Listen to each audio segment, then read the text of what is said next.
এই প্রশ্নটা কখনো নিজেকে করেছেন? কুরআনে আমি কোথায়?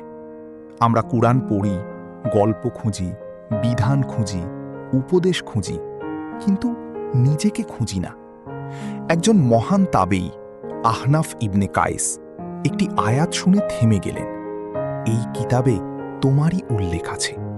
তিনি কুরআন খুললেন আর নিজেকে খুঁজতে শুরু করলেন। তিনি দেখলেন একদল মানুষ রাত জেগে ইবাদত করে, আর একদল আল্লাহর পথে ব্যয় করে, আর একদল রাগ দমন করে, মানুষকে ক্ষমা করে। তিনি থেমে গেলেন, বললেন, আমি তো এদের কেউ না।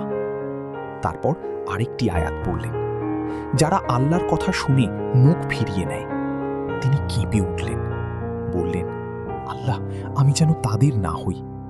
তারপর আবার পড়লেন, কিছু মানুষ আছে যারা নিজেদের গুনাহ স্বীকার করে, ভালো আর খারাপ কিছু মানুষ আছে যারা নিজেদের গুনাহ স্বীকার করে, ভালো আর খারাপ মিশিয়ে ফেলে। হঠাৎ তার মুখ উজ্জ্বল হয়ে উঠল। তিনি বললেন, হ্যাঁ, এটাই আমি, এটাই আমার অবস্থা। এইটাই কোরআনের আসল শিক্ষা। নিখুঁত হওয়া না, বরং নিজের ভুল চিনতে পারা আর আল্লাহর দিকে ফিরে আসা। তাই আজ নিজেকে জিজ্ঞেস করুন, কোরআনে আমি কোথায়? ভয়েস অফ ইসলাম ডেইলি, আপনার প্রতিদিনের ইসলামী রিমাইন্ডার। আরও এমন ভিডিও পেতে সাবস্ক্রাইব করুন।